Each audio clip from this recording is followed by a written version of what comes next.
Good morning. This is my 1985 Jaguar XJ6 Sovereign. It is of course the famous XJ, which was the lineage started in 1968 with the code name XJ4, and the production car became the XJ6. Prior to the XJ40, this was the last complete Jaguar design that William Lyons completely controlled. Even today it has beautiful lines, but by 1985 it was woefully outdated. Bear in mind that the BMW E32 was in development, came out in 1986, and that was still more advanced than the XJ40, which came out in the same year. That took 14 years to develop. Even so, there is an inordinate amount of love for these cars, and a lot of people are very much enamored by the Series 3, which this is. It debuted in 1978 and was quite an advancement over the Series 2. Sure, it used a lot of the same mechanicals, but it was more efficient. It had a new roofline, which was designed by Pininfarina, which looked a lot more modern. It had fuel injection as well, and the whole car was just felt much more modern than what came before it. I'm Darren Walker, and this is Auto Atlantica. I've had this particular car now for about 6 or 7 years. It's never ran right since I've had it. It's always had a fuel issue. It's got the notable issue with the return valves between the two tanks at the back. What tends to happen is, and they did this when they were new, it will dump fuel out of the left-hand tank into the right-hand tank. In some cases to the point where the right-hand tank actually overflows. Mine hasn't done that, but it has ran out of petrol numerous times out of this tank, while saying that I've got half a tank. When I got the car, the switch between the fuel tanks wasn't working, and so I got a new switch, had it installed, and the people that did the installation didn't drain the old fuel out of the right hand tank and destroyed the fuel pump.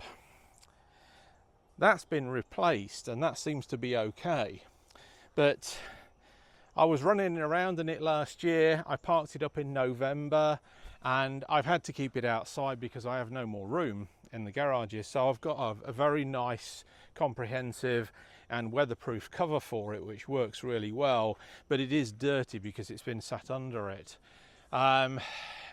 When I went to start it in January, I noticed that we had issues with the car surging.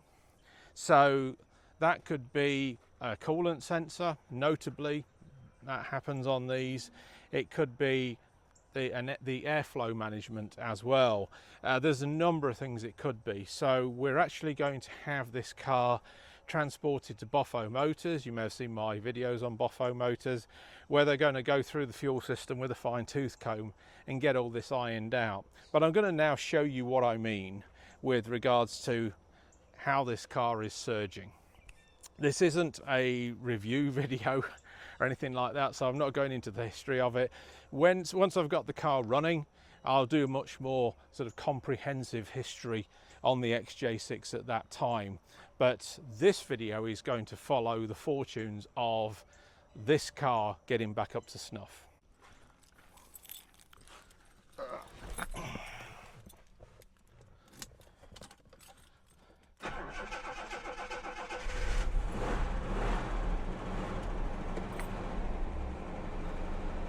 So the car starts fine enough, so there's no problem with the fuel pump. At first I thought it might be the fuel pump, but you can't, on the 6 cylinders, you can't hear the fuel pump priming because they don't prime with the ignition. You have to put them into gear to get them to prime. The problem that I have, there it goes, it's starting fine and it's idling fine. Now the problems that I've been having with it surging, it's not doing it now.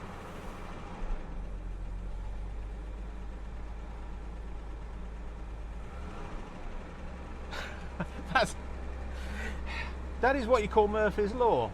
I'm going to play a clip of video that I shot just the other day of this surging, because since January I've got into this car 3 or 4 times and it's done the same thing every single time. Now it might break into that,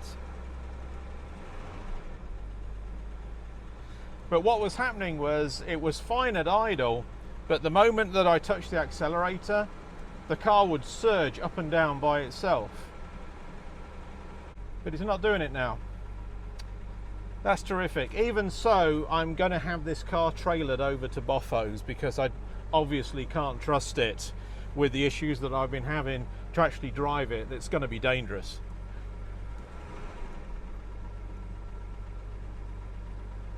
But it was basically doing this business.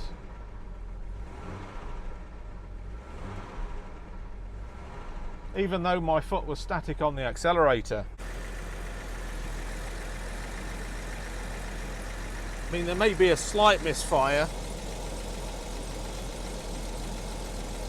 Yeah, that's not as smooth as it should be. I mean, it does sometimes burst into little pockets of spluttering. Could be fuel lines. I'm kind of leaning towards the either the coolant sensor or the airflow sensor. In any case, we're going to get it sorted out. I'm going to have them check over the plugs and make sure that that coil's fine. I think it is.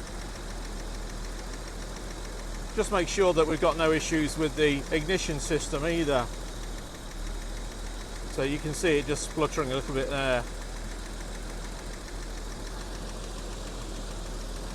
Now, in here is where you can change the timing. I don't think there's an issue with that, but even so, I think we should get that checked as well. I want them going over everything that relates to this fuel and ignition system. I have had this airbox off and I don't see anything that's clogging or anything like that.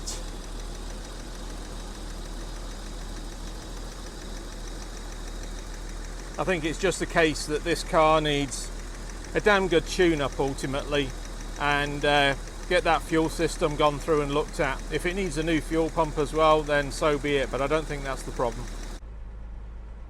Everything on the gauges is reading fine. The oil pressure, the battery meter is good. Coolant temperature's good. I'm reading half a tank of fuel, but you take that with a pinch of salt. All the electrics are working on the car. I've not noticed any mice infestations or anything like that, which is good. That's always something I worry about with the cars that are outside.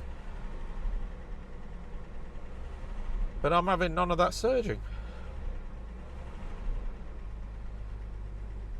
That's amazing. And just when I make a video on it, of course, the car doesn't do it. How typical is that? Okay, let's shut it off and wrap up.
So it's an hour or two later. I've started the car back up so I can move it to a more convenient position for the tow truck driver, and we're back to the usual shenanigans.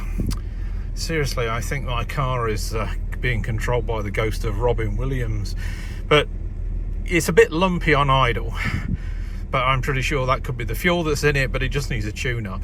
But wait until I put my foot on the accelerator, as you've probably just seen, and there we go. There's the surging, and I've just got my foot still on the accelerator. It makes it a pain when you're moving it.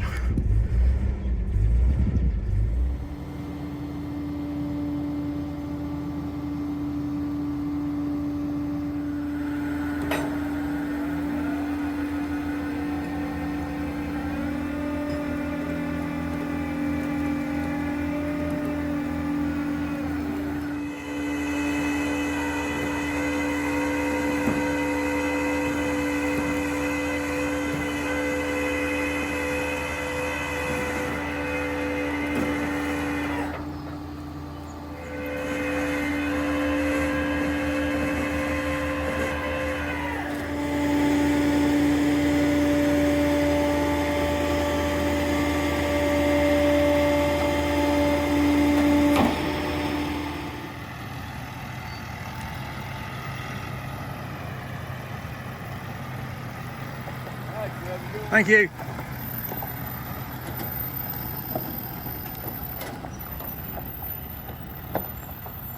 Don't be fooled by the cosmetics on this car either.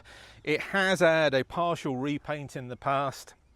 The previous owner of the car was an attorney for Jaguar, and he was from Pittsburgh, and he was based in Germany. He was provided with this in Germany as a company vehicle, and he drove it around Europe, and he even used it in the UK as well, quite ironically.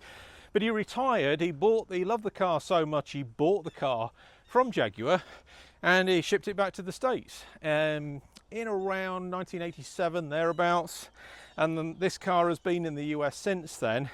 Now, it did have the headlights changed, even though they are 7-inch headlights still at the front. They are sealed beam units. It had the side markers put on, which I've always felt are quite attractive on these. But I do have some replacement original Lucas headlight units and spotlight units as well, driving light units for the front, which I'm going to have put in as well. Other than that, all this car needs is cosmetic work. There is some rust bubbling up around the back window and front. It's not much, but it is enough that is going to require these screens removed. And basically the boot lid, the whole top of the car just needs a repaint, and I think that would likely be beneficial to the car as a whole, or at least certainly the roof and the bonnet, because the guy came back to the States and all he used it for was driving to Florida and back in, and it's all sun damage. So, but from a distance it kind of looks like a vinyl roof. So don't be fooled by the cosmetics, because there is just no inherent rust on this car at all, and it's very clean underneath too. We'll get an update on how clean it is underneath once it's at Boffo's and on the ramps. I don't have anything close to those kind of facilities here to do that kind of work, so everything in mine gets farmed out. It's just the way it is on this channel. So that's it as an introduction to my 1985 Jaguar XJ6 Sovereign is concerned. You may notice the pepper pot wheels. This Sovereign edition of the Series 3 was never sold in the United States, and these alloy wheels were unique to it. So there's one or two that are over here, but this is quite unique. So this is a car that I want to drive over the summer, so it's important to me that this fuel system finally gets sorted out so I can use it properly without fear of it just running out of petrol spectacularly or dumping fuel into the other tank. And I want to make sure that it's reliable. These engines are superb as long as they're properly maintained. It is in need of an oil change. We're going to get that done as a matter of course as well. And I also want them to check over the transmission fluid and see if it needs new transmission fluid as well, though it's been shifting fine. Thanks ever so much for watching. I'm Darren Walker and this is Auto Atlantica.